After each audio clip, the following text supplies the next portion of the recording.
हमने शहर को दी एक नई पहचान, हम हैं सिंघानिया बिल्डकॉन।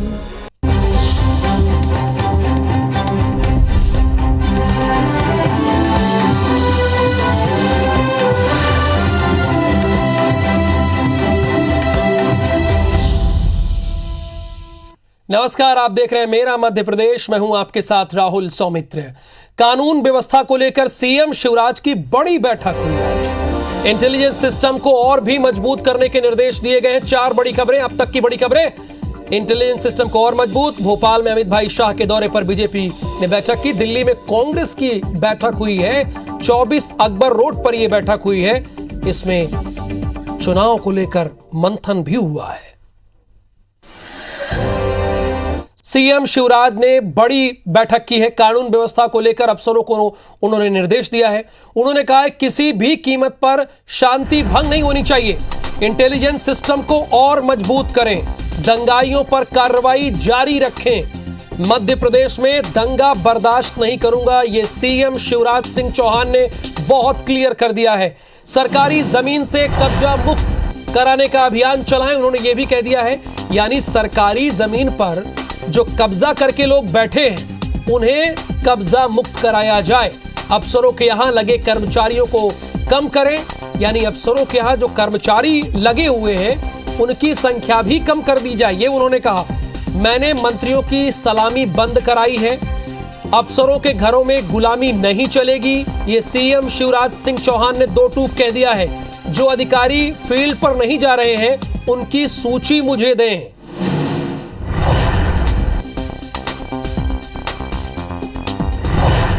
और इसी खबर पर विस्तार से बात करने के लिए भोपाल से हमारे संवाददाता विवेक पटैया इस वक्त लाइव जुड़े हैं। विवेक पटैया, बहुत क्लियर 2 टूक सीएम शिवराज सिंह चौहान ने हिदायत दे दी है। सबसे पहली बात, दंगाइयों पर कार्रवाई जारी रखें, उसमें कोई ढील ना दें। और जो अफसर फील्ड पर नहीं जाते हैं वो फील्ड पर जाने की आदत डालें, चूंकि सूची बन रही है। और क्या क्या उन्होंने कहा, यह विस्तार से हमारे दर्शकों को आप बताइए। मध्य प्रदेश के मुख्यमंत्री शिवराज सिंह चौहान ने आज सख्त तेवर दिखाए हैं और इस बैठक के दौरान उन्होंने 2 टूक कहा है अफसरों से कि उनके घर में जो शासकीय कर्मचारी या फिर पुलिस के जवान ड्यूटी करते हैं उनकी संख्या नियमानुसार हो, जो पात्रता है उसके अनुसार वो जो है जवानों को रखें, पुलिसकर्मी को रखें, शासकीय सेवकों को रखें। इसके अलावा यदि कोई रखता है तो उसको जनहित के कार्यों में लगाए। 2 टूक उन्होंने कहा। उन्होंने यहाँ तक उदाहरण दिया कि मैंने मंत्रियों की सलामी तक बंद करा दी। कुल मिला के ये आईना दिखाने का काम मुख्यमंत्री शिवराज सिंह चौहान ने अफसरों को किया है, क्योंकि लगातार ये बात सामने आई है कि पुलिस बल की कमी के कारण कई घटनाएं घटती है जिसका सीधा सीधा जो असर जो है जनता पे पड़ता है। और कई बार पुलिस अफसर इस बात को कहते हैं कि पुलिस बल की कमी है। ऐसे में मुख्यमंत्री शिवराज सिंह चौहान ने एक नया दांव चलाया है बैठक में और 2 टूक अफसरों से कह दिया है कि अपने बंगलों पर, अपने नौकरी में जो उनके पास जो अन्य कर्मचारी रहते हैं उनकी संख्या पात्रता के अनुसार रखे। दूसरी तरफ मुख्यमंत्री ने इंटेलिजेंस सिस्टम को लेकर सख्त रुख अख्तियार किया है कि जिस तरह मध्य प्रदेश में खरगोन की घटना हुई, सेंधवा की घटना हुई, ये कहीं ना कहीं सवाल खड़े हो रहे थे कि प्रदेश का इंटेलिजेंस सिस्टम जो है वो कमजोर है या फिर उसको भनक क्यों नहीं लगी जब इतनी बड़ी घटना घट गई। और इस पर मुख्यमंत्री शिवराज सिंह चौहान ने आज सख्त रुख अख्तियार किया और कहा अफसरों से कि मुझे इंटेलिजेंस को लेकर जो है अपडेट पूरा एक प्लान चाहिए, जो आपके पास है आप मुझे प्लान बनाकर दे। हमारा इंटेलिजेंस सिस्टम मजबूत होना चाहिए। उन्होंने 2 टूक कह दिया है कि अब मध्य प्रदेश में दंगे बर्दाश्त नहीं किए जाएंगे। किसी प्रकार के दंगे मध्य प्रदेश में वो बर्दाश्त नहीं करेंगे और इसलिए चुस्त दुरुस्त रहकर जिलों के दौरे अफसरों को भी करने पड़ेंगे और ऐसे अफसर जो जिलों में नहीं जा रहे हैं उनकी सूची बनाकर मुझे दें ताकि मैं उन पर कार्रवाई कर सकूं। मुख्यमंत्री शिवराज सिंह चौहान ने एक बात और कही है। पिछले दिनों हमने अपने दर्शकों को दिखाया था कि किस तरह प्रदेश के राजधानी भोपाल के काजी, जो शहर काजी, उन्होंने मांग की थी कि मस्जिदों के बाहर सीसीटीवी कैमरे लगाए जाए ताकि जो है ऐसी गड़बड़ी करने वालों को चिन्हित किया जा सके। मुख्यमंत्री ने इसका स्वागत करते हुए कहा है कि ये सीसीटीवी लगाने का जो पहल की है इसके हम स्वागत करते हैं और इसीलिए मुख्यमंत्री ने इसकी सराहना की है। उन्होंने आज बेहद सख्त प्रशासनिक कसावट के साथ अख्तियार किया है, यानी सख्ती बरती है। ये ठीक है, ये प्रक्रिया ठीक भी है। बहुत शुक्रिया विवेक इस पूरी जानकारी के लिए आपका। आगे भी आपसे विस्तार से बातचीत करेंगे। फिलहाल आगे बढ़ेंगे खबरों में। सीएम शिवराज ने कमलापति रेलवे स्टेशन से वाराणसी के लिए ट्रेन को हरी झंडी दिखाकर तीर्थ दर्शन योजना की रीलॉन्चिंग की है। उसी की 4 बड़ी खबरें आपको दिखा रहे हैं। ट्रेन में बैठने से पहले यात्रियों को तिलक लगाकर माला पहनाकर उनका स्वागत किया गया। इस दौरान सीएम ने ट्रेन की बोगी के भीतर जाकर तीर्थ यात्रियों का स्वागत फूल बरसाकर किया। साथ ही आरती कर काशी विश्वनाथ की यात्रा सफल होने की उन्होंने कामना भी की है। शिवराज ने तीर्थ यात्रियों से मुलाकात कर बुजुर्गों के साथ भजन भी गाया है। तीर्थ यात्रियों के पहले जत्थे के लिए ट्रेन में मेडिकल टीम भी मौजूद रहेगी। आज इस पहले जत्थे में 974 तीर्थ यात्री वाराणसी के लिए रवाना हुए। आपको ये बता दें कि 2012 से लेकर 2020 तक 7,43,000 से ज्यादा यात्री इस योजना का लाभ उठा चुके हैं। अगर अब तक आपने नहीं उठाया तो आप भी आगे उठा सकते हैं।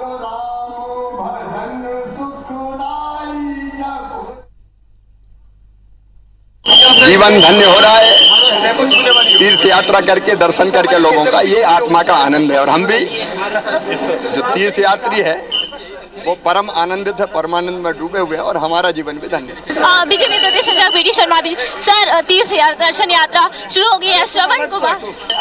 आज के समय में बहुत महत्वपूर्ण लोगों के मन हृदय को छूने वाली योजना है और लोग इसको भावुक हो रहे हैं इस योजना पर, क्योंकि ये योजना लोगों को जो कभी नहीं जा सकते उनको अवसर मिलता है। तीर्थ दर्शन करके आदमी अपनी जीवन को धन्य मानता है, तो इसलिए जीवन की यात्रा पूरे करने वाली योजना है। तो मुख्यमंत्री शिवराज सिंह चौहान की महत्वाकांक्षी योजना शुरू हो गई है और उन्होंने जैसा कहा कि जो प्रदेश के लोग हैं जो नहीं जा पाते उनके लिए योजना काफ़ी अहम है और उनका एक सपना जो पूरा आज हुआ है। कैमरा पर्सन अजय मालवीय के साथ नीलम गुरवे, IBC 24 भोपाल। मुख्यमंत्री तीर्थ दर्शन योजना के तहत श्रद्धालुओं के पहले जत्थे के साथ प्रदेश की संस्कृति और पर्यटन मंत्री उषा ठाकुर भी दर्शन के लिए वाराणसी रवाना हुई हैं। तीर्थ दर्शन योजना को लेकर मंत्री उषा ठाकुर ने कहा कि मैं भाग्यशाली हूं कि एक बेटी के रूप में मुझे हमारे प्रदेश के बुजुर्गों को तीर्थ दर्शन करवाने का सौभाग्य मिला है। उषा ठाकुर ने कहा कि हमने बुजुर्गों के लिए पूरी व्यवस्था की है जिससे सफर के दौरान उन्हें कोई परेशानी ना हो। व्यक्ति जीवन काल में अपने माता पिता को तीर्थ करा ले वही पर्याप्त होता है। मैं सौभाग्यशाली बेटी हूँ कि आज हजारों हजार माता पिता के साथ काशी विश्वनाथ के दर्शन को जा रहे हैं। बेहतर से बेहतर व्यवस्थाओं की चिंता की है। भजन मंडली साथ में है, चिकित्सकों की टोली साथ में है। मध्य प्रदेश में विधानसभा चुनाव से पहले प्रदेश में सुशासन को मजबूत करने के लिए सरकार अब हर स्तर पर काम कर रही है। अफसरों की कार्यप्रणाली पर भी नजर रखी जा रही है। यही नहीं, मैदानी अफसरों का रिपोर्ट कार्ड भी विधायक और बीजेपी नेता बना रहे हैं। इस कुंडली में जिसका रिपोर्ट कार्ड खराब होगा उस पर सरकार एक्शन लेगी।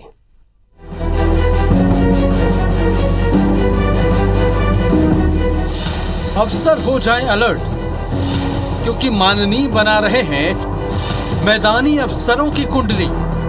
जी हां, मध्य प्रदेश में मैदानी स्तर पर काम कर रहे ऐसे अफसरों को हटाने की तैयारी है जिनके खिलाफ भ्रष्टाचार, लापरवाही और संवेदनहीनता की शिकायतें सामने आई हैं। दरअसल जनता के मन में शासन और प्रशासन के प्रति मान सम्मान का भाव पैदा हो, इसके लिए सरकार ने अफसरों को कई बार जनहितैषी बनने का संदेश और निर्देश दिया है। अब बारी नतीजे की है, लिहाजा पचमढ़ी चिंतन के बाद राज्य सरकार एक्शन में है। सूत्रों की माने तो पार्टी विधायकों और बीजेपी नेताओं को जिम्मेदारी सौंपी गई है कि वो अपने अपने क्षेत्रों के ऐसे अधिकारियों का प्रमाण समेत रिपोर्ट कार्ड बनाएं जिनके खिलाफ शिकायतें आ रही हैं, ताकि गड़बड़ होने पर ऐसे अधिकारी कर्मचारियों को मैदानी पोस्टिंग से आउट किया जा सके। कहीं पर अगर कोई अधिकारी कर्मचारी काम में लापरवाही कर रहे हैं तो उनके खिलाफ कार्रवाई सरकार कर रही है। तो इसलिए जनप्रतिनिधि होते ही इसीलिए हैं कि प्रशासन तंत्र पर नियंत्रण हो और प्रशासन से जन कल्याण के काम सरकार द्वारा जो तय होते हैं वो हो सकें, यही जनप्रतिनिधियों का काम। अफसरों की जो कुंडली माननीय बनाएंगे उसमें अफसरों की सक्रियता, योजनाओं के क्रियान्वयन में योगदान, जिले में सुशासन की स्थिति का आकलन होगा। मुख्यमंत्री शिवराज सिंह चौहान जनता के हितों की अनदेखी करने वाले और केंद्र और राज्य सरकार की योजनाओं का हितग्राहियों को लाभ देने से वंचित करने के लिए जिम्मेदार अधिकारी कर्मचारियों को किसी भी रूप में बर्दाश्त करने के मूड में नहीं है। पिछले दिनों पार्टी विधायकों को ये बताया जा चुका है। वहीं कैबिनेट की हर बैठक में मंत्रियों को कहा जा रहा है कि उनके विभागों की योजनाएं जमीनी स्तर तक पहुंचनी चाहिए, जिसमें किसी भी तरह की लापरवाही और भ्रष्टाचार बर्दाश्त नहीं करना है। हालांकि सरकार की कवायद पर कांग्रेस को संदेह है। सरकार के ही संरक्षण में तो अधिकारी उत्पाद मचा रहे हैं, अपने कार्यों से इतर वो सब काम कर रहे हैं जो उन्हें नहीं करना चाहिए, तो उनकी मॉनिटरिंग विधायक करके क्या कर लेंगे? विधायकों की मॉनिटरिंग खुद सरकार कर रही है। मिशन 2023 की तैयारियों में जुटी शिवराज सरकार ने पचमढ़ी चिंतन बैठक के बाद 1.5 साल का रोड मैप तैयार किया है। अगले महीने संभावित तबादलों पर रोक हटने के बाद ऐसे अधिकारियों की मैदानी पोस्टिंग से विदाई तय है जिनके खिलाफ भ्रष्टाचार के गंभीर आरोप हैं। इन अफसरों को उनके विभागों में लूप लाइन में डाला जाएगा। उम्मीद है सुशासन के लिए सरकार की ये कवायद जनता को रास आएगी। विवेक पटैया, IBC 24, भोपाल। केंद्रीय मंत्री ज्योतिरादित्य सिंधिया के राजगढ़ दौरे के बाद कांग्रेस नेता लक्ष्मण सिंह ने भारतीय जनता पार्टी और प्रशासन को घेरा है। दरअसल सिंधिया के दौरे के बाद लक्ष्मण सिंह राजगढ़ पहुंचे और प्रशासन पर बिना किसी सूचना के मोहनपुरा डैम के गेट खोलने का आरोप लगा दिया। लक्ष्मण सिंह ने सिंधिया पर आरोप लगाते हुए ये कहा है कि उन्हें डैम के किनारे बैठकर पैग लगाने थे और डैम के बहते पानी का नज़ारा देखना था, इसलिए डैम खोला गया। जबकि बिना किसी सूचना के डैम खोलने से नेवज नदी पर नहा रहे एक युवक की तेज बहाव में डूबकर जान चली गई। सिंधिया जी आए तो उनको खुश करने के लिए कि भैया बहता पानी वो शाम को वहाँ पिला देंगे, वहाँ जरा अपना एक हाथ पैक लगाएंगे। महाराजा साहब उनके लिए जरा अच्छा पानी बहता हुआ दिख रहा है, यही होगा। और क्या हमें बता रहे हैं, जनता बता रही है, पैक लगा रहा था तो अंदर ही लगा लेते, वहाँ बैठ के काम लगा रहे।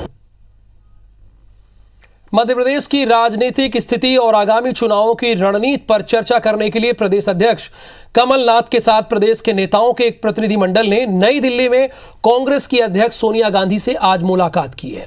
करीब 1 घंटे तक चली इस बैठक में पूर्व मुख्यमंत्री दिग्विजय सिंह, प्रभारी महासचिव मुकुल वासनिक, संगठन महासचिव केशव वेणुगोपाल मौजूद रहे। चुनाव के अलावा बैठक में देश के वर्तमान हालातों, ताजा राजनीतिक परिस्थितियों, प्रदेश की घटी सांप्रदायिक घटनाओं, उपचुनाव के परिणाम, संगठन के विभिन्न विषयों पर उनसे चर्चा की गई है। कमलनाथ की सोनिया गांधी से मुलाकात पर भारतीय जनता पार्टी के प्रदेश अध्यक्ष VD शर्मा ने कहा है कि प्रदेश की कांग्रेस लीडरशिप अशांति फैलाने का काम कर रही है। पार्टी की एक नीति होती है, कार्यक्रम होता है, प्रोग्राम होता है, उसके तहत एक अनवरत प्रक्रिया है काम करने की, विकास करने की, समस्याओं के समाधान की, चुनाव की तैयारी की।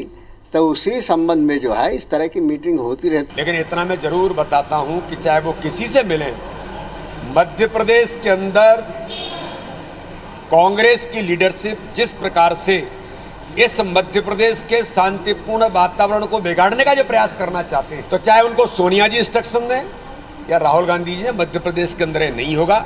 चाहे कमलनाथ जी मिले या दिग्विजय सिंह जी मिले। खरगोन में कर्फ्यू जारी है, लेकिन अब जिंदगी धीरे धीरे पटरी पर लौटने लगी है। कर्फ्यू के 9 दिन प्रशासन ने एक बार फिर 6 घंटे की राहत दी है। चूंकि आज 9वां दिन था, 6 घंटे की राहत दी गई है। लोगों को सुबह 8 बजे से दोपहर 12 बजे तक और फिर दोपहर 3 बजे से शाम 5 बजे तक जरूरी सामान खरीदने के लिए राहत दी गई, यानी कुल मिला के 6 घंटे। इन 6 घंटों में आप मेडिकल, दूध, फल, सब्जी, किराना, इलेक्ट्रॉनिक्स के साथ रिपेयरिंग, बर्तन दुकान, हार्डवेयर मटेरियल, मिठाई, यानी जो हमारी ज़रूरतमंद की चीज़ें हैं, रोज़मर्रा की ज़रूरत की चीज़ें हैं, उन्हें खोलने की अनुमति दी गई थी। वहां पर आप जाके सामान ले सकते थे, यानी कुल 6 घंटे की छूट दी गई थी।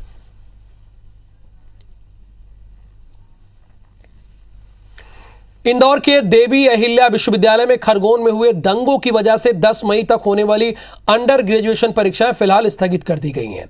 यह परीक्षा केवल खरगोन के परीक्षार्थियों के लिए स्थगित की गई है। ये बहुत ध्यान देने वाली बात है। अन्य शहरों में निर्धारित तारीख को परीक्षा आयोजित होगी, यानी कराई जाएगी।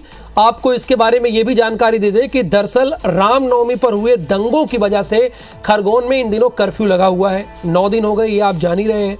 कुछ घंटों की छूट के साथ मूवमेंट हो रही है। ऐसे में छात्र छात्राएं परीक्षा देने केंद्र तक नहीं पहुंच पा रहे हैं। परीक्षाएं स्थगित किए जाने पर कुलपति रेणु जैन का कहना है कि खरगोन में वर्तमान हालातों को देखते हुए परीक्षाओं को स्थगित किया गया है। सामान्य होते ही स्थिति के बाद परीक्षा ले ली जाएगी।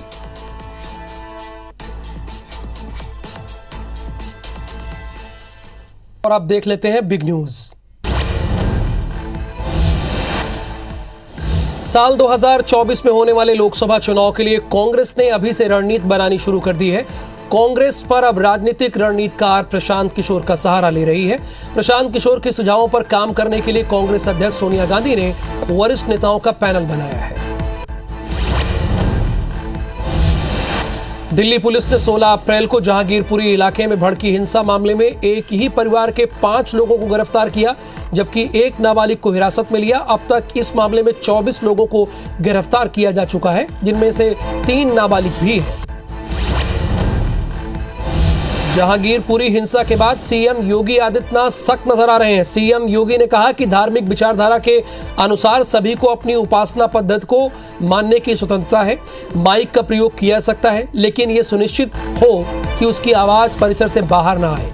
इसके साथ ही उन्होंने कहा कि शोभा यात्रा जुलूस बिना अनुमति के नहीं निकलेंगे।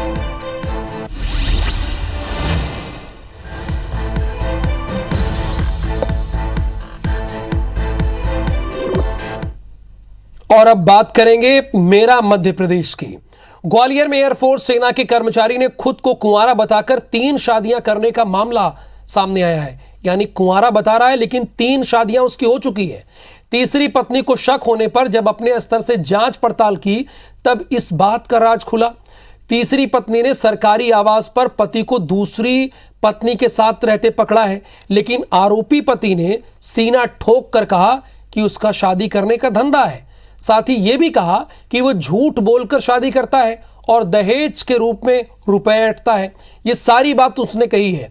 अपने साथ हुई इस धोखाधड़ी की शिकायत लेकर तीसरी पत्नी थाने पहुंची, जहां पुलिस ने महिला की शिकायत पर 5 लोगों के खिलाफ मुकदमा दर्ज किया है। आरोपी ससुर और जेठ को भी इस मामले में गिरफ्तार किया जा चुका है। और मेरे पति मनीष कुशवाहा एयरफोर्स में नौकरी है। मेरे से तीसरी शादी की है। दहेज के लिए ये क्या है कि शादी करते हैं, दहेज मिलता है, 6 महीने 2-4 महीने 6 महीने रखते हैं और लड़की को फिर छोड़ देते हैं। मेरे साथ हुआ है, बस अब और किसी और के साथ ना हो। थाना मुरार में आईपीसी सेक्शन 420 और 493, 495 के तहत केस रजिस्टर्ड कराया गया है 5 लोगों के खिलाफ। उसके द्वारा ये शिकायत की गई कि इन्होंने मुझे धोखे में रखते हुए मुझे पहले से बताया नहीं गया और इसमें इसकी मदद दोनों जेठ और ससुर और नंदोई ने की है। तो इन 5 लोगों के खिलाफ थाना मुरार में केस रजिस्टर्ड किया जाएगा, उसको इन्वेस्टिगेशन में लिया गया है। ग्वालियर में एक बीएसएफ पायलट से फ्लैट खरीदने के नाम पर करीब 14 लाख रुपए की धोखाधड़ी का मामला सामने आया है। एक टाउनशिप में फ्लैट खरीदने के नाम पर आरोपी बिल्डर ने साल 2016 में लाखों रुपए ले लिए और फ्लैट नहीं दिया। अब इसके बाद बिल्डर ने रकम लौटाने से भी इंकार कर दिया। झांसी रोड थाने में बिल्डर पर धोखाधड़ी का मुकदमा दर्ज किया गया है। धोखाधड़ी का आरोपी जैतल कंस्ट्रक्शन का संचालक पहले ही गिरफ्तार हो चुका है। आपको ये बता दें कि ग्वालियर के अलग अलग थानों में आरोपी बिल्डर का पर आधा दर्जन से अधिक मामले दर्ज हैं। पायलट हैं और उन्होंने एक फ्लैट बुक किया था जैतल कंस्ट्रक्शन में और संभवतः उनको फ्लैट 90% राशि देने के बाद भी फ्लैट का पोजीशन नहीं मिल पाया था। तो इस पे से एक प्रकरण थाना झांसी रोड में दर्ज। ग्वालियर जिले के पनिहार क्षेत्र में रहने वाले किसान रामकुमार शर्मा ने दबंग राजेंद्र तिवारी पर उनकी जमीन को हड़पने का आरोप लगाया है। किसान परिवार का यह साफ साफ कहना है कि जमीन महंगी होने के कारण राजेंद्र तिवारी और उनका बेटा नितिन तिवारी उसकी जमीन पर कब्जा करना चाहता है। किसान ने आगे ये कहा कि 7 महीने पहले जब खेत पर आमना सामना हुआ तो राजेंद्र तिवारी के कुछ लोगों ने उसकी पत्नी पर पेट्रोल छिड़ककर आग लगाकर जान से मारने की कोशिश की, मगर अभी तक कोर्ट में चालान पेश नहीं हुआ है। दूसरी तरफ इस मामले में पुलिस अधीक्षक अमित सांगी ने कहा है कि जमीन को लेकर विवाद तो है। इस मामले में थाना पनिहार में 307 मामला दर्ज हुआ है। इस मामले की कुछ वीडियो और फुटेज हमारे पास है, वो जांच के लिए फॉरेंसिक लैब के लिए भेजे हैं। जैसे ही रिपोर्ट आती है तो इसके आधार पर मामले को आगे बढ़ाया जाएगा। इंदौर में बारात में हुए विवाद के बाद 2 बारातियों ने एक युवक की चाकू मारकर हत्या कर दी। पीड़ित को अस्पताल लेकर जाने के दौरान उसकी डेथ हो गई। पुलिस ने हत्या का मामला दर्ज कर दोनों आरोपियों की तलाश में जुटी हुई है। दरअसल मूसाखेड़ी इलाके में निकलने वाली बारात में नाचने के दौरान धक्का लगने से नाराज होकर 2 लोगों ने चाकू मारकर युवक की हत्या कर दी। सूचना के बाद पुलिस के आला अधिकारी मौके पर पहुंचे। पुलिस ने शव को पोस्टमार्टम के लिए भेज दिया है। बारात में धक्का लगने से विवाद हुआ और उस विवाद में सोनू यादव को इन लोगों ने चाकू मारा। माने 2 लोग थे। क्या नाम है इनका? नाम आई क्या? नाम अंशुल और सुमित। जो भी शामिल इसमें होंगे, मामला धारा 302 भारतीय दंड विधान पंजीबद्ध कर लिया गया है और जो भी आरोपी होंगे उनके खिलाफ सख्त कार्रवाई की जाएगी। मेरा मध्य प्रदेश के बुलेटिन में आज के लिए बस इतना ही। मुझे दीजिए अनुमति। नमस्कार।